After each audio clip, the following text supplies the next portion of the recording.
এই দুনিয়া একদিন থাকবে না, সব একদিন ধ্বংস হয়ে যাবে, কিয়ামত সংগঠিত হবে।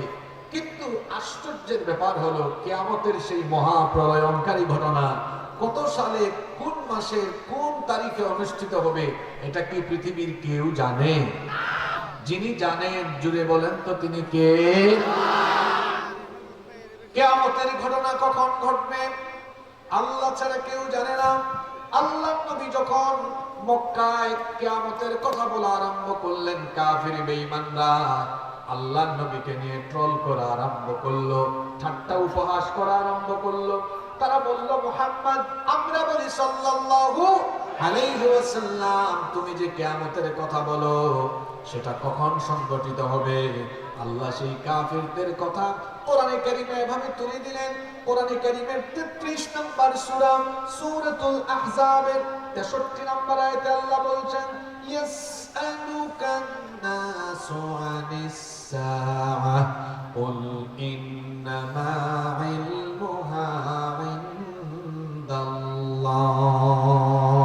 আল্লাহ তাআলা বলছেন, ও নবী, ইয়াসআলুকান নাসু আনিস সাআহ, তারা আপনাকে জিজ্ঞেস করছে কোন সময় কিয়ামতের ঘটনা সংঘটিত হবে।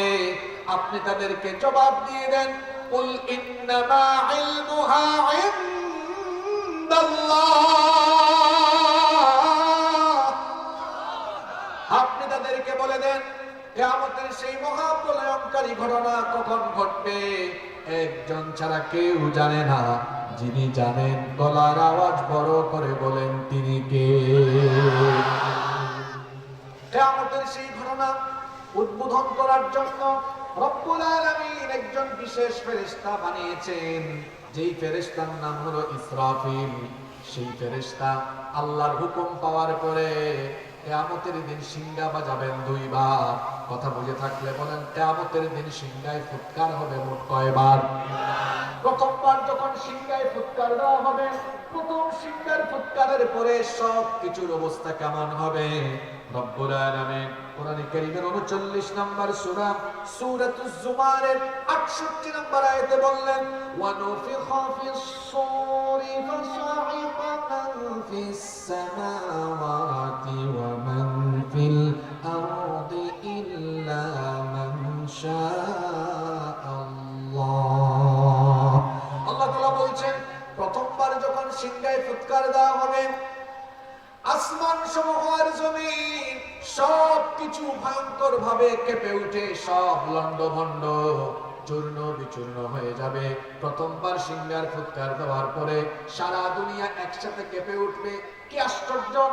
এখন তো মাঝে মাঝে ভূমিকম্প হয়, দেখবেন বাংলাদেশে হলে অন্য দেশে হয় না, এক এরিয়ায় হলে, এক মহাদেশে হলে আর এক মহাদেশে হয় না। কিন্তু ইসরাফিল আলাইহিস সালামের প্রথম সিংহার ফুৎকারের পরে সারা সৃষ্টি জগৎ কেঁপে উঠবে যার হুকুমে। জুড়ে বলেন তিনি কে? এমন একটা ভূকম্পন হবে সারা পৃথিবী একসাথে কেঁপে উঠবে। এজন্য ভূমিকম্পের নামে আল্লাহ একটা সূরা দিয়েছেন, আর সেই সূরার প্রথম আয়াতে আল্লাহ বলেছেন, ইদা যুলজিলাতিল আরদু জিলজালাহা। যখন সারা পৃথিবী একসাথে প্রকম্পিত হবে, একসাথে যখন কেঁপে উঠবে, সেই প্রথম ফুৎকারের পরে অবস্থাটা কেমন হবে শুনে। যে মাটির উপরে, জমিনের উপরে বসে আছে, এই জমিনটা উলট পালট হয়ে যাবে। আসমান জমিন উলট পালট হয়ে লন্ড ভন্ড চূর্ণ বিচূর্ণ মেসাকার হয়ে যাবে। রব্বুল আলামিন কোরআনে কারীমের 69 নম্বর সূরা সূরাতুল হাক্কা এর 13 নম্বর আয়াত থেকে বলছেন, ফাইদা নুফিখা ফিস সূরি নাফখাতুন ওয়াহিদা ওয়া হুমিলাতিল আরদু ওয়াল জিবালু ফাদুক্কাতা দাক্কাতান ওয়াহিদা ফায়াউমাইযিন ওয়াকাআতিল ওয়াকিআ। প্রথমবার যখন সিংহায় ফুৎকার দেওয়া হবে, পাহাড় সহ এই জমিনটি উপরে উঠায়া একটা আছাড় দিয়ে লন্ড ভন্ড মেসাকার করে দেওয়া হবে। আহারে অবস্থাটা কেমন হবে! প্রথম সিংহার ফুৎকারের পরে আসমান দীর্ণ বিদীর্ণ হয়ে যাবে, ফেটে যাবে, চৌচির হয়ে যাবে। এজন্য আল্লাহ সূরা ইনফিতারে বলেছেন, ইদাস সামাউ ফাতারাত ওয়া ইদাল কাওয়াকিবু ইনতারাত ওয়া ইদাল বিহারু ফুজ্জিরাত যখন প্রথম সিংহায় ফুৎকার হবে আসমান দীর্ণ বিদীর্ণ হয়ে যাবে, ফেটে যাবে, চৌচির হয়ে যাবে। সূর্য আর চাঁদের অবস্থা কেমন হবে আল্লাহ বলছেন, ফাইদা বারিকাল বাসারু ওয়া খাসাফাল কামারু ওয়া জুমিআশ শামসু ওয়াল কামার, চাঁদ সূর্য সব নিষ্প্রভ হয়ে যাবে, আলোহীন হয়ে যাবে। ওই যে দেখবেন আকাশের মধ্যে তারকা দেখা যায়, তারকাগুলো খসে খসে পড়তে থাকবে, বিক্ষিপ্ত হয়ে পড়তে থাকবে। সাতটা আকাশকে আল্লাহ তাআলা দীর্ণ বিদীর্ণ করে ফাটিয়ে দিয়ে, চৌচির করে দিয়ে, কিতাবের পৃষ্ঠার মতো আল্লাহ গুটিয়ে তার কুদরতি ডান হাতের মুঠায় নিয়ে ফেলবেন। আল্লাহু আকবার। কি এক ভয়াবহ পরিস্থিতি! আমার বাড়ি তো সিলেটে পাহাড়ি এলাকা, পাহাড় আর পাহাড়। এই যে আকাশের দিকে মাথা উঁচু করে দাঁড়িয়ে থাকা পাহাড়গুলোর অবস্থা, এক সিংহার ফুৎকারের পরে কি হবে শুনেন। রব্বুল আলামিন কোরআনে কারীমের ৭৩ নম্বর সূরা সূরাতুল মুজাম্মিলের ১৪ নম্বর আয়াতে বলছেন, ইয়াউমা তারজুফুল আরদু ওয়াল জিবালু ওয়া কানাতিল জিবালু কাসীবাম মাহিলা। আল্লাহ বলছেন পাহাড় সহ জমিনকে যখন আছাড় দেওয়া হবে, ওয়াকানাতিল জিবালু কাসীবাম মাহিলা, পাহাড়গুলো ধুলাবালি হয়ে উড়ে যেতে থাকবে। সূরা কারিয়ায় আল্লাহ বলেছেন, ওয়াতাকুনুল জিবালু কালইহনিল মানফুশ, পাহাড়গুলো ধুলার মতো উড়ে যাবে।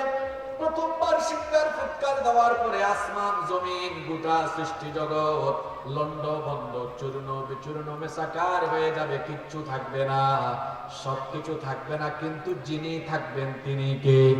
এজন্য রব্বুল আলামিন বলছেন, কুল্লু মান আলাইহা ফানিন ওয়া ইয়াবকা ওয়াজহু রাব্বিকা যুল জালালি ওয়াল ইকরাম।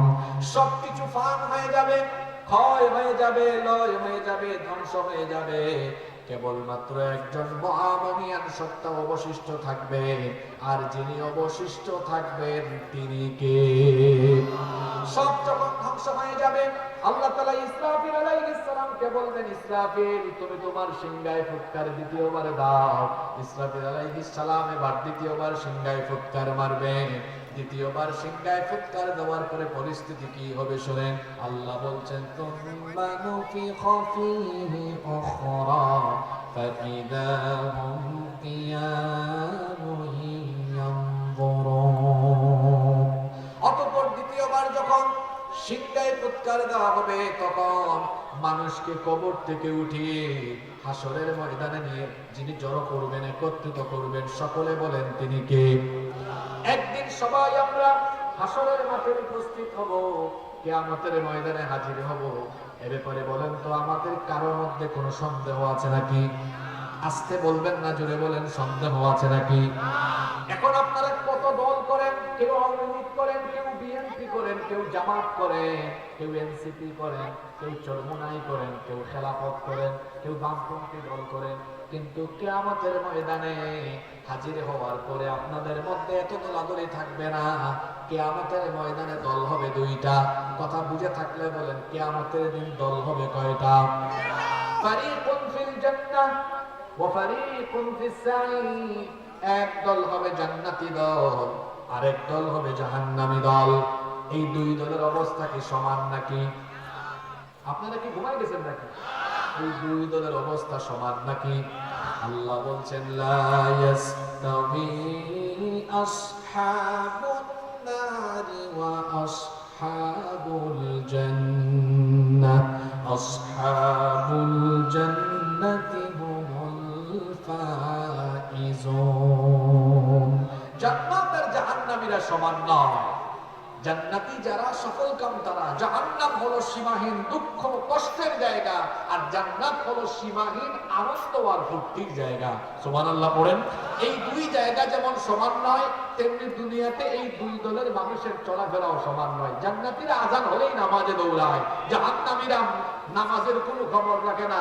জাহান্নামীরা দুনিয়ার এমন কোনো পাপ নাই যা তারা করে না, চুরি বাটপারি দুই নম্বরই যা আছে সবই করে বেড়ায়। আর জান্নাতীরা প্রতিটা মুহূর্তে যারা আনুগত্য করে তিনি কে? জান্নাত আর জাহান্নাম, এই দুই দিকেই আমরা আগাচ্ছি। এখানে আমরা যারা আছি দুইটা পথেই আগাচ্ছি। কেউ আগাচ্ছি জান্নাতের দিকে, আর কেউ আগাচ্ছি জাহান্নামের দিকে। কি মনে করে গুনাহ করেন? জাহান্নাম কি এত সহজ জায়গা মনে করছেন নাকি? হ্যাঁ, কি কঠিন জায়গা, যেখানে দুঃখ আর দুঃখ, আর জান্নাত হলো বিপরীত দিকে, সীমাহীন সুখ আর সুখ, আনন্দ আর আনন্দ। সুবহানাল্লাহ পড়েন। এই দুইটা জায়গাকে আল্লাহ কেমন করে বানিয়েছেন শুনেন। আমরা প্রথমে আলোচনার প্রথম ধাপে আমরা কোরআনিক ভার্সনে শুনবো ইনশাআল্লাহ। আল্লাহ তাআলা যে জান্নাত বানিয়েছেন, ওই জান্নাতের সৌন্দর্য কি দুনিয়ার কোন সৌন্দর্যের সমান? কথা বলবেন, কথা বলেন, সৌন্দর্যের সমান? আপনার বাড়ি কত বিঘা জায়গার উপর? আপনারা কি আপনাদের এলাকায় জায়গা জমির হিসাব শতাংশ দিয়ে করেন, বিঘা না কাঠা দিয়ে করেন? কাঠা, সব রকমই আছে। আপনার বাড়ি কত বিঘা জায়গার উপরে? ধরলাম 1 2 3 4 5 বিঘার উপরে।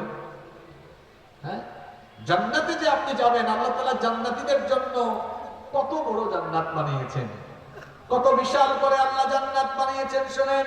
এক একটা জান্নাতের সাইজ কেমন, বিশালতা কেমন। জান্নাতীদেরকে আল্লাহ যে জান্নাত দিবেন, সেই জান্নাতের বিশালতা, আয়তনটা কেমন হবে? রব্বুল আলামিন কোরআনে কারীমের 3 নম্বর সূরা সূরাতু আলে ইমরানের 133 নম্বর আয়াতে বললেন, ওয়াসারিউ ইলা মাগফিরাতিন মির রাব্বিকুম ওয়া জান্নাতিন আরদুহাস সামাওয়াতু ওয়াল আরদু উইদ্দাত লিল মুত্তাকিন। আল্লাহ তাআলা বলছেন, তোমরা তোমাদের রবের ক্ষমা আর সেই জান্নাতের দিকে ধাবিত হও, যেই জান্নাতকে রব্বুল আলামিন তোমাদের জন্য 7টা আসমান, যত বড় আসমান সমূহ আর জমিনের চাইতে আরো বিশাল করে আল্লাহ জান্নাতকে বানিয়েছেন। সব শেষে, সবার লাস্টে, একেবারে শেষে যেই ব্যক্তি জান্নাতে যাবে, সেই ব্যক্তির জান্নাতটাও কত বড় হবে শুনেন। আল্লাহ নবী বলেছেন, কান লাগায় শুনেন, সবার শেষে যেই ব্যক্তিকে জান্নাতে দেওয়া হবে, সেই ব্যক্তিও এই পৃথিবীর মতো 10টা পৃথিবীর সমান একটা জান্নাতের মালিক হয়ে যাবে।